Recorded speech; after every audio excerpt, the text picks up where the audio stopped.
Hello दोस्तों, नमस्कार। आइए स्टार्ट करते हैं इस मंथ का फर्स्ट एडिटोरियल। तो वोकैबुलरी देखते हैं। सबसे पहले स्पैन दे रखा है। स्पैन देखिए, एक नाउन के रूप में अगर यूज़ हो रहा है तो इसका मतलब अवधि होता है, पीरियड होता है। लेकिन अगर ये वर्ब के रूप में यूज़ हुआ है, जैसा कि इस एडिटोरियल में आपको मिलेगा, तो इसका मतलब है एक्सटेंड। फैलने को बोलते हैं, फैलना। ठीक है, एक्सटेंड कह सकते हो, स्प्रेड कह सकते हो, स्ट्रेच कह सकते हो। ठीक, तो ये सब है इसके मतलब स्पैन का। फैलना है, एक्सटेंड है, स्प्रेड है, स्ट्रेच है। नेक्स्ट है स्पिल ओवर। स्पिल ओवर एक नाउन है। वैसे तो स्पिल ओवर का मतलब होता है, जैसे मान लीजिए एक ग्लास है पानी का और उसमें पानी एकदम फुल टू इट्स ब्रिम, एकदम लबालब भरा हुआ है, उसमें से पानी अगर बाहर छलकने लग जाए तो उसको स्पिल ओवर बोलते हैं। यहाँ पे जो स्पिल ओवर का मतलब है वो है इफेक्ट, प्रभाव। आप इसको आउटकम भी कह सकते हैं, परिणाम भी। कोई भी घटना है, उसका प्रभाव क्या है, उसका परिणाम क्या है, उसे कहा जाता है क्या, स्पिल ओवर। नेक्स्ट वर्ड है इम्पीडिमेंट। इम्पीडिमेंट में देखिए MENT दे रखा है। जिन वर्ड्स के एंड में MENT होता है वो सारे के सारे शब्द जनरली हम किस कैटेगरी में रखते हैं, नाउन की कैटेगरी में। तो ये नाउन हो जाएगा। इम्पीडिमेंट का मतलब होता है ऑब्स्ट्रैक्शन, या फिर आप इसे कहेंगे ऑब्स्टेकल। रुकावट या बाधा को बोला जाता है, बैरियर भी कह सकते हो, हिंड्रेंस भी कह सकते हो। ठीक है, नेक्स्ट है सस्टेन्ड। सस्टेन्ड एक एडजेक्टिव है। सस्टेन्ड का मतलब होता है कंटिन्यूअस। क्या मतलब है, कंटिन्यूअस। कंटिन्यूअस लगातार। लगातार के लिए और क्या हो सकता है, नॉन स्टॉप कहा जा सकता है। एक आप इसको क्या कह सकते हो, परपेचुअल। तो ये सब हैं लगातार के मीनिंग। प्ली। प्ली एक नाउन है। प्ली से मतलब है रिक्वेस्ट या एंट्रीटी। मतलब एक इमोशनल जो रिक्वेस्ट होती है ना, उसको हम प्ली बोलते हैं। डिसइंक्लाइंड एक एडजेक्टिव है। इसका मतलब होता है अनविलिंग या रिलक्टेंट। आपके परीक्षा में कोई भी एग्ज़ाम आप दोगे ना, उसमें रिलक्टेंट पूछ लिया जाता है काफ़ी बार। ध्यान रखिएगा इस वर्ड को, रिलक्टेंट। अनिच्छुक को बोलते हैं। फिर है रिपैट्रिएशन। यहाँ देखिए लास्ट में TION है। जिन वर्ड्स के एंड में TION होता है, काफ़ी बार बताया है इस बारे में मैंने आपको, ये भी एक नाउन होगा। और रिपैट्रिएशन का मतलब है बैनिश, एग्जाइल या डिपोर्टेशन। स्वदेश वापसी को बोलते हैं। जैसे कोई व्यक्ति, कोई अमेरिका का व्यक्ति भारत में आके रह रहा है, अब उसका डिपोर्टेशन, उसका रिपैट्रिएशन, उसका एग्जाइल करने का मतलब है कि उसको वापस अमेरिका भेज दिया गया है। ये इसका मतलब है, स्क्रीनशॉट ले सकते हैं। अब करेंगे आज का session start, cohesion and cooperation. इसको स्टार्ट करने से पहले लेट मी टेल यू कि आप एडिटोरियल का PDF प्राप्त कर पाएंगे टेलीग्राम चैनल से। लिंक डिस्क्रिप्शन में है। आशीष क्लासेस के नाम से ही चैनल है यूट्यूब पर, आशीष क्लासेस के नाम से ही टेलीग्राम चैनल है, आशीष क्लासेस के नाम से ही एप्लीकेशन है। ठीक है, तो ये सब आप जुड़े इन प्लेटफॉर्म्स पर। टेलीग्राम पर 10 से 15 क्वेश्चंस पर डे आप अटेम्प्ट कर सकते हैं, जो बहुत सारे एग्जाम्स में आपको हेल्प करेंगे। वोकैब के क्वेश्चंस होते हैं, कई बार कॉमन एरर्स होती हैं, कई बार नरेशन या वॉइस चेंज का प्रश्न होता है, बहुत इंपॉर्टेंट है। साथ में आपको यहाँ पे PDF इसका मिलेगा ही। वोकैब के जो सेशंस हैं उनका PDF भी वहीं पर उपलब्ध होगा। और जो आशीष क्लासेस एप्लीकेशन है, वहाँ पर आपको ग्रामर का बैच 0 to एडवांस लेवल का, वहाँ पर आपको कुछ फ्री टेस्ट भी दे रखे हैं। हिंदी टू इंग्लिश ट्रांसलेशन का बैच उपलब्ध है, जिसमें अभी तक 60 के करीब वीडियोज़ हो चुके हैं। आपके जो कॉमन एरर्स के वीडियोज़ हैं, कॉमन एरर के प्रैक्टिस बैच है, वो अवेलेबल हैं। तो काफ़ी सारा स्टफ़ है, एक बार ज़रूर से विजिट करें। आइए स्टार्ट करते हैं आज का editorial, cohesion and cooperation. Pen notebook लेकर बैठिए और लिखना स्टार्ट करो, जो भी इंपॉर्टेंट बातें लगे। कोहेजन का मतलब होता है यूनिटी। कोहेजन क्या होता है, यूनिटी, मतलब एकता, एकजुटता। ठीक है, और कोऑपरेशन का मतलब होता है सहयोग। भाई ऑपरेशन क्या है, ऑपरेशन किसी चीज़ को ऑपरेट करने का प्रोसेस, और कोऑपरेशन है, को का मतलब साथ में। तो अगर संचालन साथ में करो, इसका मतलब सहयोग कह सकते हो। तो कोहेजन एंड कोऑपरेशन, एकजुटता और आप सहयोग की बात कर रहे हैं। एंड मैंने काफ़ी बार बताया है कि एंड क्या करेगा, एंड बैलेंस करने का काम करता है, एंड दोनों और चीज़ें सेम लेता है, तो इसलिए कोहेजन और कोऑपरेशन दोनों ही नाउन है। ठीक है भाई, आगे देखो। The adoption of the charter, charter क्या होता है? चार्टर एक मैनिफेस्टो होता है, चार्टर एक डिक्लेरेशन होता है, घोषणा पत्र, अधिकार पत्र। चार्टर एक प्रकार से ऐसा डॉक्यूमेंट मान लो जिसमें आपके जो अधिकार हैं, आपके जो राइट्स हैं वो सारे मेंशन किए हुए होते हैं, उनको हम क्या कहते हैं? चार्टर। अडॉप्शन का मतलब है अडॉप्ट करने का प्रोसेस। ठीक है, तो क्या चीज़ अडॉप्ट की गई? चार्टर। यहाँ पे एक अधिकार पत्र अपनाया गया, एक घोषणा पत्र अपनाया गया, एक मैनिफेस्टो अपनाया गया। कब? 5वां। अब ये जो है यहाँ से लेकर यहाँ तक, ये फुल फॉर्म है इसकी, बिम्स्टेक की। जैसे सार्क एक संगठन है, एक साफ्टा संगठन है, वैसे ये बिम्स्टेक एक संगठन है। ये फुल फॉर्म दे रखी है इसकी। ठीक है, तो इसका 5वीं समिट हुई। समिट क्या होता है? समिट मतलब शिखर वार्ता, समिट का मतलब मीटिंग। ठीक है, एक मीटिंग हुई। तो ये जो अडॉप्शन हुआ इस 5वीं मीटिंग में, किसका? एक चार्टर का, प्रोमिसेज। ये अडॉप्शन, आ जाओ यहाँ पे, इसकी वर्ब ये है, चार्ट, ये अडॉप्शन सिंगुलर है तो प्रोमिसेज सिंगुलर है।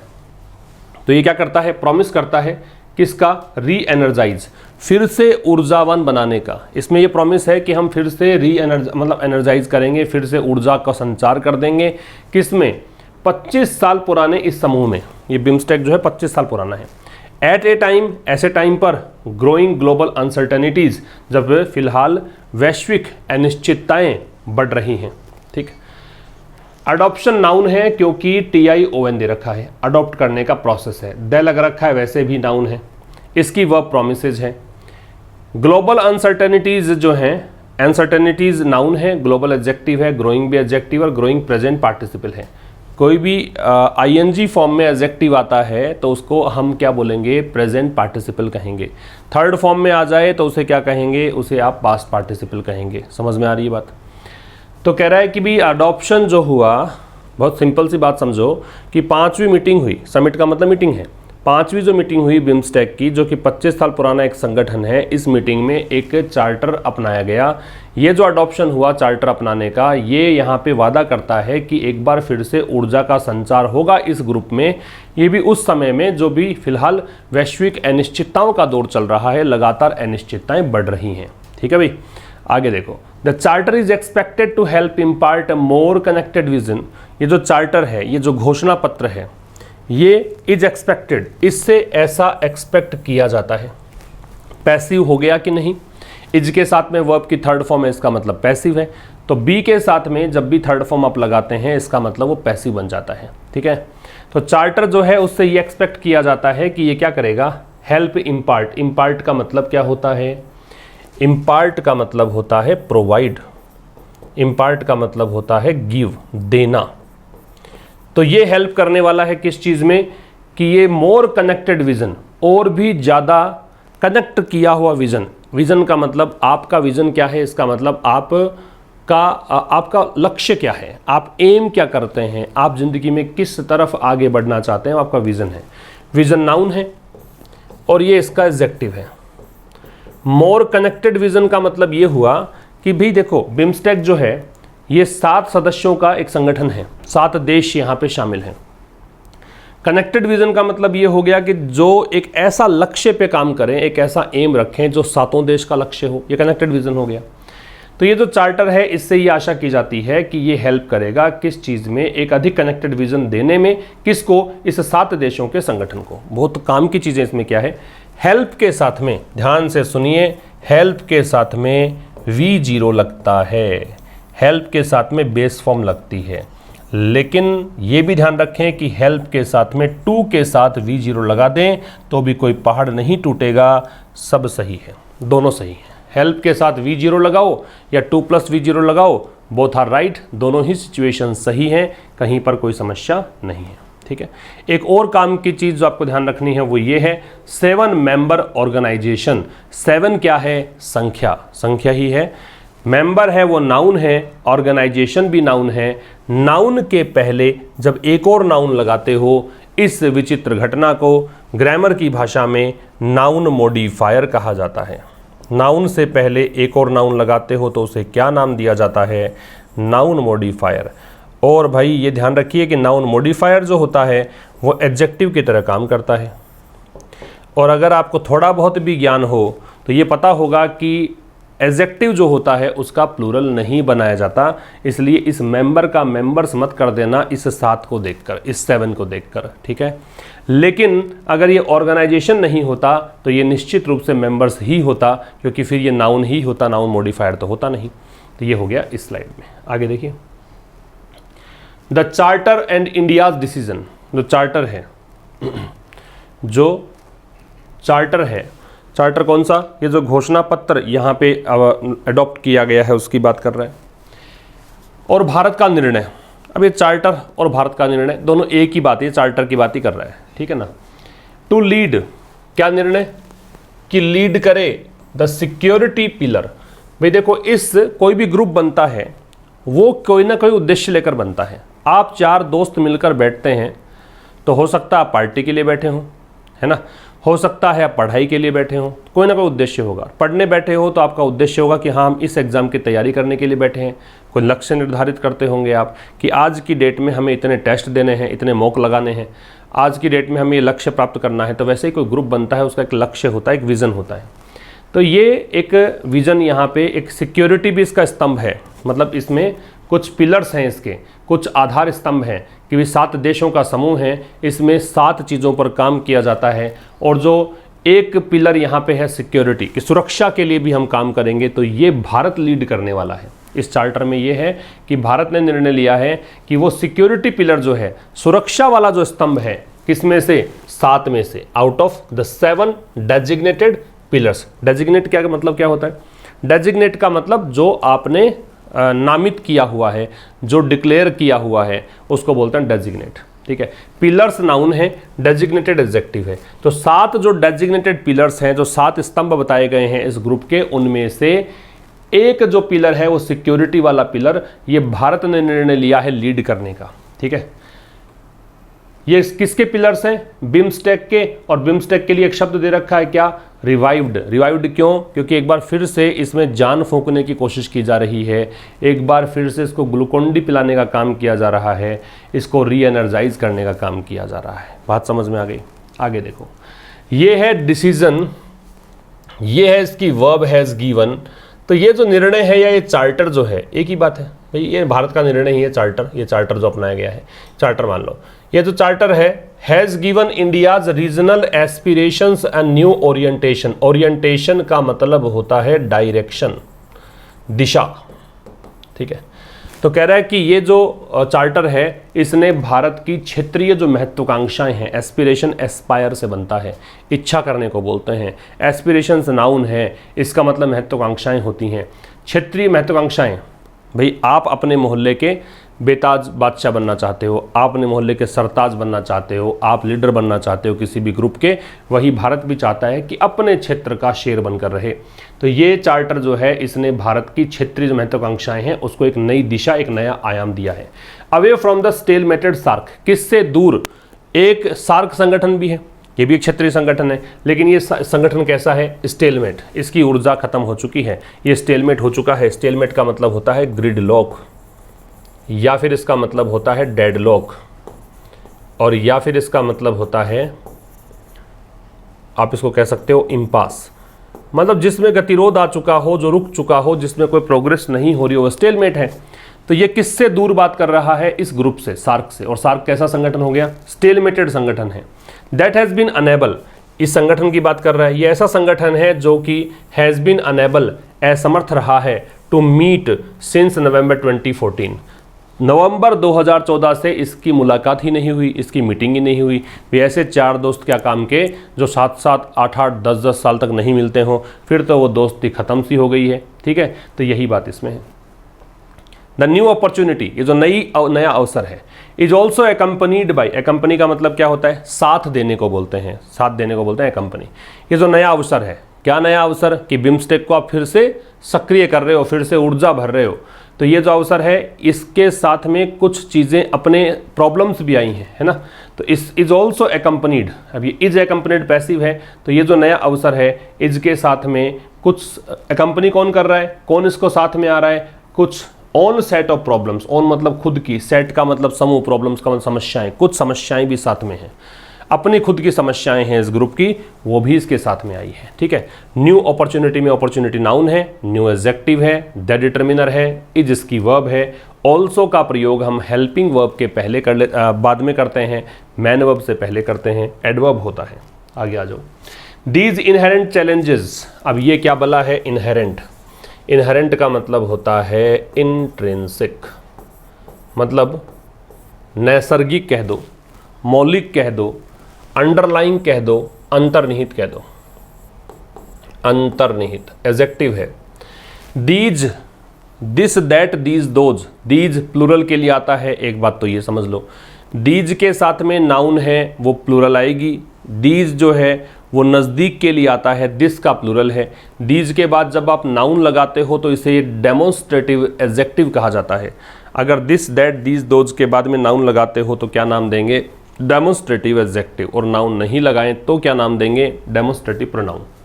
तो ये जो इनहेरेंट चैलेंजेस हैं, ये जो अंतर्निहित चुनौतियां हैं, वर रिफ्लेक्टेड, ये रिफ्लेक्ट हुई, ये पैसिव हो गया। रिफ्लेक्ट का मतलब शो करना होता है, ये रिफ्लेक्ट की गई, दिखाई गई, इन द टाइम, उस समय पर, वो टाइम जो लिया गया, टू फाइनलाइज द चार्टर, इस चार्टर को फाइनलाइज करने में, अंतिम रूप देने में। आप कोई चीज़ फाइनलाइज करते हो, इसका मतलब उसको अंतिम रूप देते हो। तो ये जो अंतर्निहित चैलेंजेस हैं, कौन से चैलेंज? कहा ना कि इसकी खुद की प्रॉब्लम्स भी हैं। अब ये प्रॉब्लम्स दिखी, कैसे पता लगा इस प्रॉब्लम्स का? जब चार्टर बनाया जा रहा था, जब चार्टर को अंतिम रूप दिया जा रहा था, तब कुछ समस्याएं सामने आई। अब देखो, one of the key factors, ये जो लगाते हैं ना, इसको हाइफन बोलते हैं, ये लगा के थोड़ा सा उसको आगे फर्दर एक्सप्लेन करता है writer. One of the key factors was the Rohingya crisis. इनमें से कुछ जो की फैक्टर्स हैं, की का मतलब महत्वपूर्ण होता है, की का मतलब वैसे चाबी होती है, लेकिन की जब एडजेक्टिव के रूप में आता है, नाउन के पहले आता है, तो इसे आप चाबी नहीं कहेंगे, इसे इम्पोर्टेंट कहेंगे, सिग्निफिकेंट कहेंगे, वाइटल कहेंगे, है ना, महत्वपूर्ण हो गया। तो जो कुछ महत्वपूर्ण कारक हैं उनमें से एक क्या था? वन के लिए वोज है रोहिंग्या क्राइसिस। रोहिंग्या एक शरणार्थी है, रोहिंग्या कम्युनिटी है, उसका एक संकट, ये एक मुख्य कारकों में से एक था, मतलब इस पर थोड़ी प्रॉब्लम थी, Rohingya crisis. That has weekend, अब ये जो क्राइसिस है इसके लिए आ गया दैट, इसलिए चूंकि ये क्राइसिस सिंगुलर है इसलिए आ गया हैज़ वीकेंड। वीकेंड का मतलब कमज़ोर कर देना होता है। तो ये जो रोहिंग्या संकट है इसने क्या किया? Bilateral Bangladesh Myanmar ties, Bangladesh देश का नाम, म्यांमार देश का नाम, टाइज संबंध, इन संबंधों को इसने क्या कर दिया? कमज़ोर कर दिया इस संकट ने।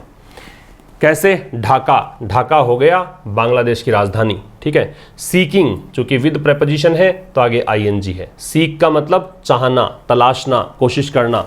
यहाँ पे बांग्लादेश की चाहत क्या है? फुल रिपेट्रिएशन, रिपेट्रिएशन अभी पढ़ के आए, बैनिश करने को, एग्जाइल करने को, डिपोर्ट करने को बोलते हैं। ढाका चाहता है कि पूरी तरीके से ये जो रिफ्यूजीज हैं, कौन से? ये जो रोहिंग्या हैं, ये अपने देश लौट जाएं, हमारे देश में जगह नहीं है, ये कहना है बांग्लादेश का। और ये जो नेपिडो है, ये है राजधानी किसकी? म्यांमार की। ये जो है डिसइंक्लाइंड, डिसइंक्लाइंड का मतलब बताया था अनविलिंग, रिलेक्टेंट, ये अनिच्छुक है किस चीज़ के लिए? To respond positively to international pleas, जो अंतर्राष्ट्रीय जो निवेदन किया जा रहा है, जो रिक्वेस्ट की जा रही है, उसको पॉजिटिव तरीके से रेस्पॉन्ड करने में ये डिसइंक्लाइंड है, अनिच्छुक है। ये चाहता ही नहीं है कि मैं सकारात्मक कोई जवाब दूं, अंतर्राष्ट्रीय स्तर पर जो भी रिक्वेस्ट इससे की जा रही है उसका जवाब देना ये चाहता नहीं है। ठीक है। अनलाइक सार्क, अनलाइक का मतलब होता है के विपरीत, प्रेपोजिशन होता है, याद रखना। लाइक और अनलाइक दोनों ही क्या होते हैं? प्रेपोजिशन। चाहे लाइक हो या अनलाइक हो, both are used as prepositions. Sometimes they are used as adjectives as well, adjectives के रूप में भी यूज किए जाते हैं। लाइक सार्क, अनलाइक सार्क, तो सार्क के विपरीत, सार्क एक संगठन है। विच इज़ बर्डन, अविच आ गया, इसका मतलब सार्क की बात शुरू कर दी। बर्डनड का मतलब इस पर वजन है, बर्डन का मतलब जिम्मेदारी का बोझ है, या फिर मान लो कि इस पर बहुत ज़्यादा बोझ रख दिया गया है। By India Pakistan hostilities, hostilities का मतलब होता है दुश्मनी, एनमिटी। एनमिटी की स्पेलिंग रट लेना बहुत इंपॉर्टेंट है। एनिमी की स्पेलिंग होती है ये, एनमिटी की स्पेलिंग होती है ये।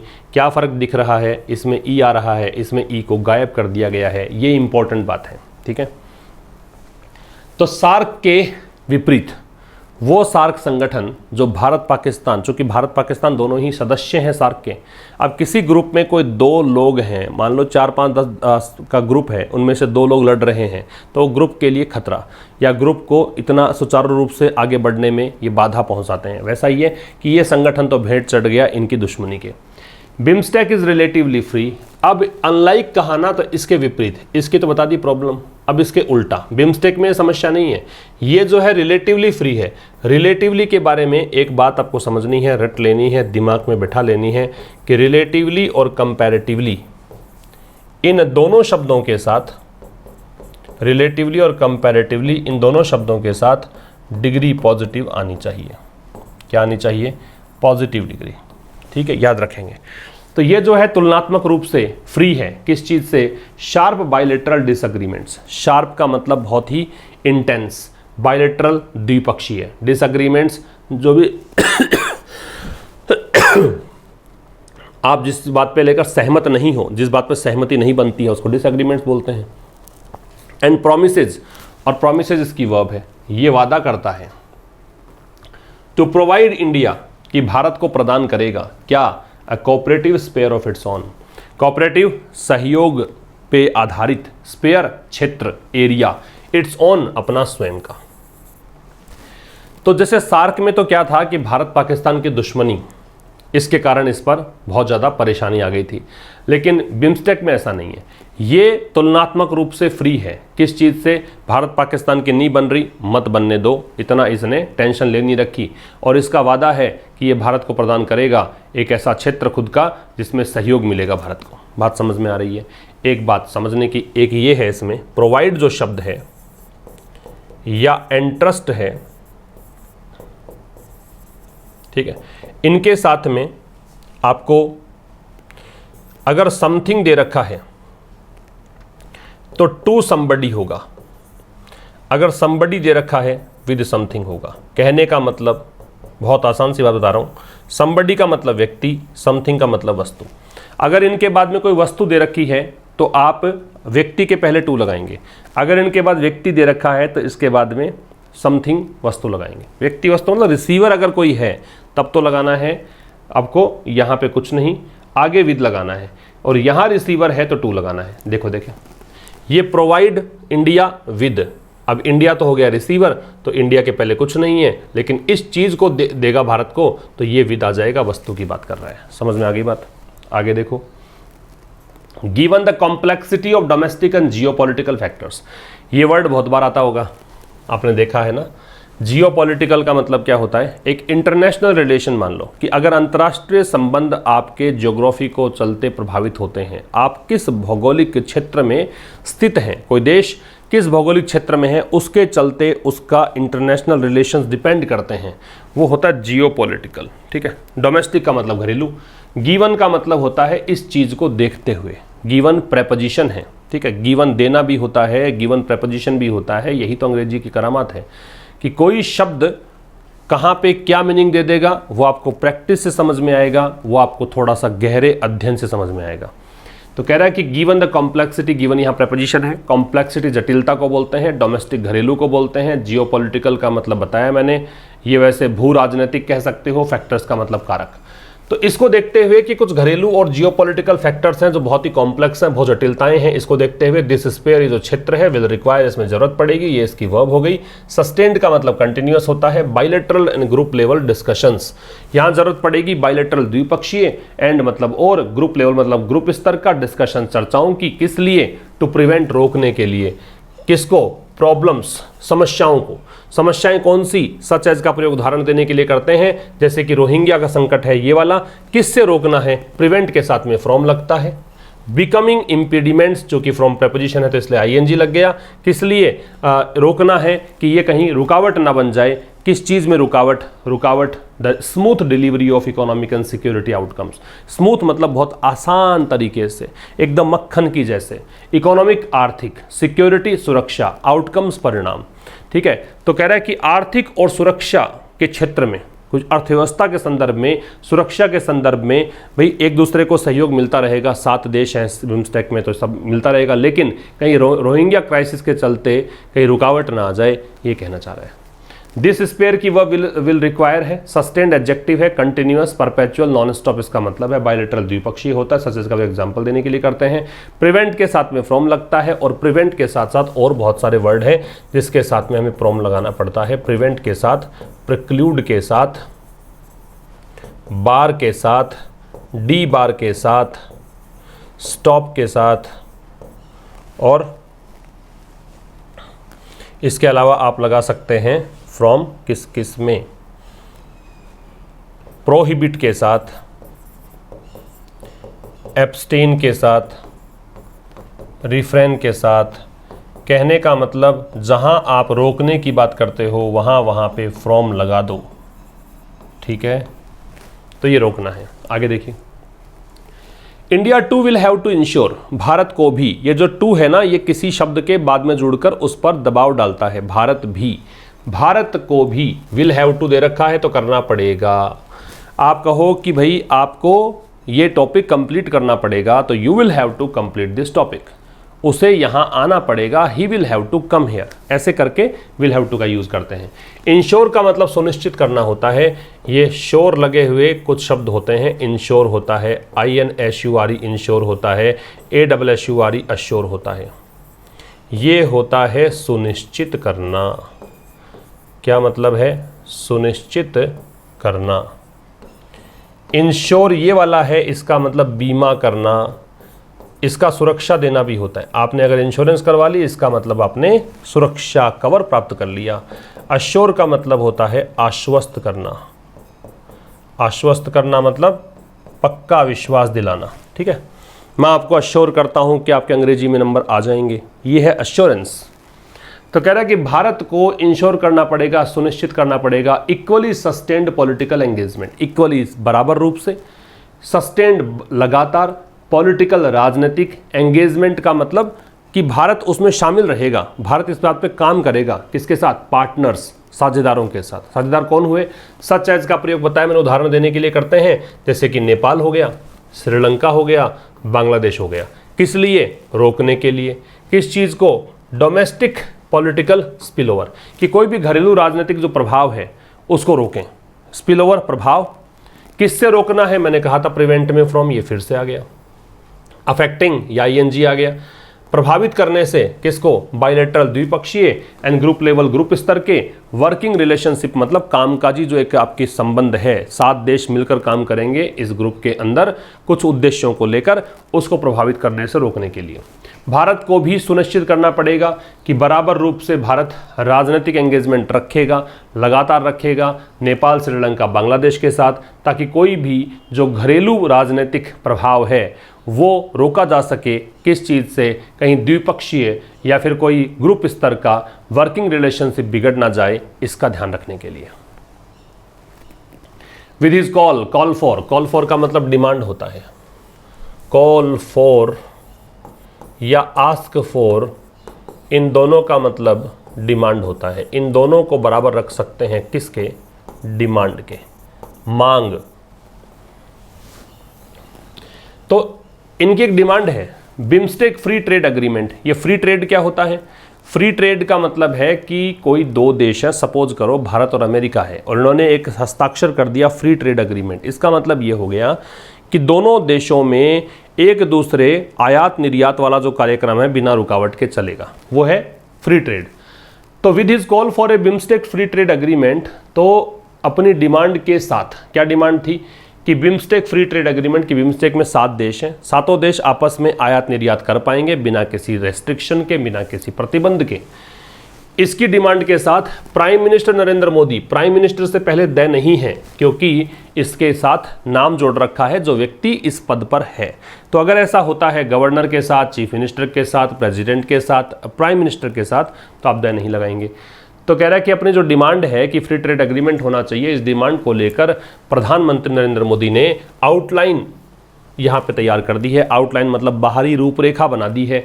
क्या? इंडियाज विजन, भारत का क्या विजन है उसको लेकर। टू बोल्स्टर, बोल्स्टर का मतलब होता है स्ट्रेंथेन करना, मजबूती देना। स्ट्रेंथेन, अंडरपिन, ये होता है मजबूती देना। तो यहाँ एक भूमिका बना दी है कि भारत का विजन क्या है, किस चीज़ के लिए? बोल्स्टर ट्रेड कनेक्टिविटी, कि ट्रेड कनेक्टिविटी को, ये जो ग्रुपिंग है, ये जो बिम्स्टेक ग्रुप है, इसमें ट्रेड कनेक्टिविटी को मजबूती देने के लिए भारत का विजन क्या है वो समझा दिया है इन्होंने। NFTA ये फ्री ट्रेड एग्रीमेंट के लिए है। स्पैनिंग का मतलब फैलाव है, बढ़ाना है, स्प्रेड होना है। तो एक FTA का जो फैलाव है, the maritime resource rich members, maritime का मतलब समुद्र से संबंधित, रिसोर्स का मतलब संसाधन, रिच लगा दिया तो संसाधन से भरपूर, मेंबर्स का मतलब सदस्य, जैसे कि म्यांमार और श्रीलंका। तो कह रहा है FTA स्पैनिंग मतलब FTA फ्री ट्रेड एग्रीमेंट जो आगे बढ़कर कहाँ चला जाएगा, म्यांमार और श्रीलंका जैसे देशों में। क्या खास बात है इनकी, इनके पास समुद्रीय संसाधन जो हैं काफ़ी ज़्यादा हैं। Could bring dramatic gains for all members, ऐसा होने पर क्या होगा, अगर फ्री ट्रेड एग्रीमेंट यहाँ तक पहुँच गया तो इसलिए इससे जो सभी सदस्य हैं इस ग्रुप के, उन सभी को क्या मिलेगा, गेन्स। गेन्स का मतलब क्या होता है, प्रॉफिट। और प्रॉफिट भी कैसा होगा, ड्रामेटिक। ड्रामेटिक नाटकीय, नाटकीय मतलब बहुत ज़्यादा होगा, ड्रेस्टिक होगा। इसका यहाँ पे मतलब ड्रेस्टिक है। ठीक है, आगे आइए।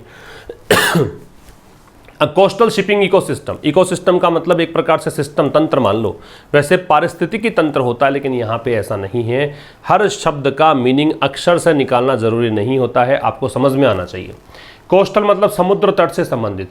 शिपिंग का मतलब सामान को भेजना, सामान को लाना, है ना, ये होता है शिपिंग। आपने कभी फ्लिपकार्ट से, स्नैपडील से, किसी से भी सामान मंगवाया हो तो शिपिंग चार्जेस करके एक लाइन दे रखी होती है, वो ये है सामान को लाना, ले जाना, कैरी करना, ट्रांसपोर्ट करना, उसके चार्जेस होते हैं।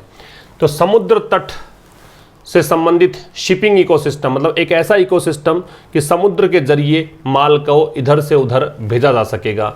And an interconnected electricity grid, ये इंटरकनेक्टेड इलेक्ट्रिसिटी ग्रिड का मतलब ये है कि एक पावर स्टेशन बना दिया जाएगा, है ना, एक बिजली पावर स्टेशन होता है, उसको बना दिया जाएगा। इंटरकनेक्टेड का मतलब जहाँ पे सभी देश, मतलब एक ऐसा सिस्टम होता है, एक ऐसा नेटवर्क होता है जिसमें इलेक्ट्रिसिटी सप्लाई जो है वो किसी एक खास क्षेत्र विशेष में वो सप्लाई हो सकती है। तो ऐसा सिस्टम। इन एडिशन टू, इसका मतलब होता है कि अतिरिक्त, किसके अतिरिक्त, the adopted master plan, master plan के अतिरिक्त। कौन सा मास्टर प्लान है, जो अडॉप्ट किया गया था, जो अपनाया गया था, किसके लिए, ट्रांसपोर्ट कनेक्टिविटी के लिए, ट्रांसपोर्टेशन की कनेक्टिविटी के लिए।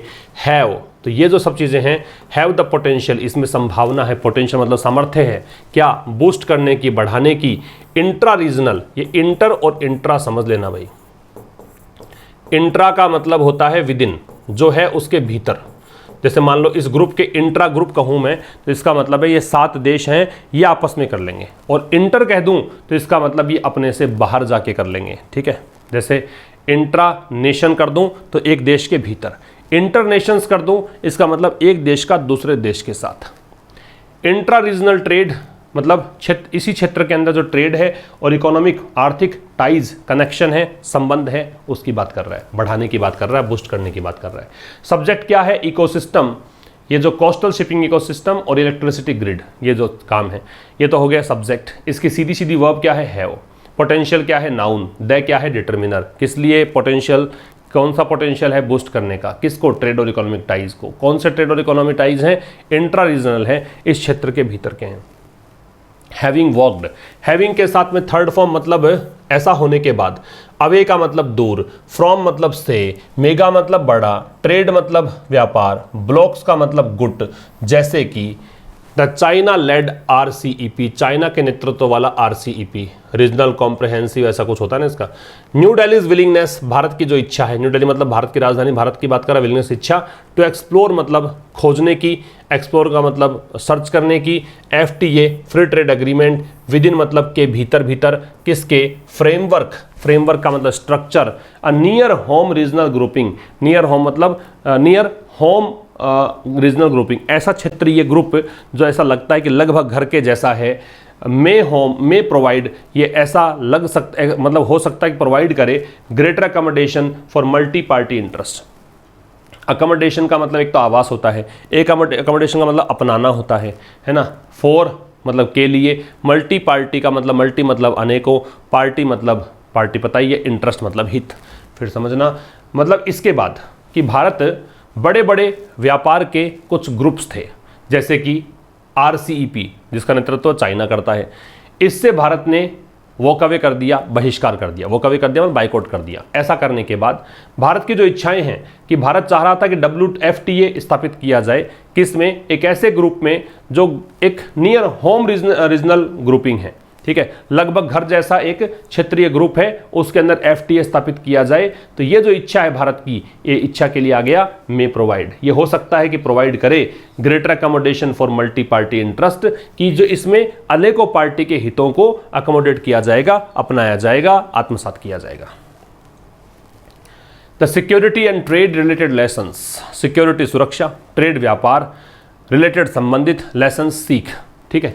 तो ये सुरक्षा और व्यापार संबंधी जो लेसन्स हैं, किससे, सार्क और साफ्टा से। और ये सार्क और साफ्टा कैसे है, ट्रबल्ड मतलब मुसीबत से भरे हुए, मुसीबत ग्रस्त, ठीक है। तो सिक्योरिटी और ट्रेड रिलेटेड लेसन्स मतलब सार्क में रहते हुए और साफ्टा जो है उसमें रहते हुए भारत के जो अनुभव रहे उससे भारत ने सीखा, ठीक है। ये जो लेसन्स हैं ऑल्सो ought to मतलब ऐसा होना चाहिए, serve BIMSTEC well in the long run. In the long run का मतलब फाइनली, अंततः, लिख लेना, इन द लॉन्ग रन का मतलब फाइनली या अंततः। तो इसको लंबे रेस में आगे आने वाले समय में भारत ये बिम्स्टेक की भी हेल्प करेगा। क्या समझाना चाह रहा है, सार्क में जो सदस्य रहा भारत, या सार्क की जो परेशानियां रही, साफ्टा के जो एक्सपीरियंस रहे, ये ट्रबल्ड कहा सार्क को कि सार्क जो है एक ट्रबल्ड ग्रुप रह गया, बहुत मुसीबतें इसके अंदर है, ये सही ढंग चल नहीं रहा है। 2014 के बाद कोई मिलने ही नहीं आया, कभी किसी ने इसका पूछा ही नहीं कि क्या हालचाल हैं आपके। तो ये सार्क और साफ्टा के जो अनुभव हैं, इनसे सीख जो मिली है सिक्योरिटी और ट्रेड संबंधी, ये जो सीख है ये यहाँ पे हेल्प करेगी बिम्स्टेक में भी आने वाले समय में। फाइनली, अल्टीमेटली फाइनली, यद्यपि, अंततः, यद्यपि फॉर द रिवाइव्ड ग्रुपिंग मतलब समूह, रिवाइव्ड का मतलब जिसे फिर से सक्रिय किया गया है, बिम्स्टेक की बात है, ठीक है। तो ये जो रिवाइव्ड ग्रुपिंग है, टू रियलाइज, अनुभव करने के लिए, इस ग्रुप को ये रियलाइज करने के लिए कि it's trade and economic potential, कि इसका व्यापारिक और आर्थिक सामर्थ्य क्या है, इसको रियलाइज करने के लिए India will have to take a leadership role. भारत को क्या करना पड़ेगा, भारत को एक नेतृत्व का जो रोल है वो निभाना पड़ेगा। किस चीज़ में, इन अश्यूज का मतलब होता है पैसिफाई करना, शांत करना। एप्रहेंशन का मतलब होता है फियर, एंजाइटी, चिंता, डर। तो जो चिंता या डर है उसको शांत करना पड़ेगा। अमंग द स्मॉलर मेंबर्स, किस बीच ये चिंता है, किस बीच ये डर है, जो छोटे सदस्य हैं इस ग्रुप के, उनमें of intra group power imbalances, ठीक है। किसके सदस्य हैं, इंट्रा ग्रुप पावर इम्बैलेंसेज, मतलब ये डर किस चीज़ का है, डर है इसमें इंट्रा ग्रुप का मतलब ग्रुप के भीतर ही, पावर इम्बैलेंसेज का मतलब कई बार होता है ना कि चार लोगों ने मिलकर समूह स्टार्ट किया, कोई ग्रुप चलाया, कोई कंपनी चलाई, उनमें एक दूसरे को ईर्ष्या हो जाए कि यार ये ज़्यादा थोड़ा सा पावरफुल लग रहा है, मैं इतना दब के कैसे रह सकता हूँ, मैं इतने प्रेशर में कैसे फील कर सकता हूँ। तो ऐसा पावर इम्बैलेंस, ऐसा शक्ति असंतुलन जो है, इसका डर जो है वो यहाँ पे अश्यूज करना पड़ेगा। एंड स्ट्राइव का मतलब है कोशिश करना, संघर्ष करना। फैसिलिटेट का मतलब होता है टू मेक समथिंग ईजियर, किसी चीज़ को आसान कर देना। और क्या करना पड़ेगा, आसान करना पड़ेगा। ग्रेटर क्रॉस बॉर्डर कनेक्टिविटी, कहीं ज़्यादा, कहीं बड़े स्तर पर, क्रॉस बॉर्डर मतलब सीमा पार, connectivity, connection, and flow of investment, और निवेश का जो फ्लो है वो बाय लोअरिंग, कैसे कर सकते हैं, लोअर करके, कम करके, बैरियर्स, बाधाएं किस में हैं, to the movement of people, लोगों के आवागमन में, एंड गुड्स, और सामान के आवागमन में। फिर समझिए,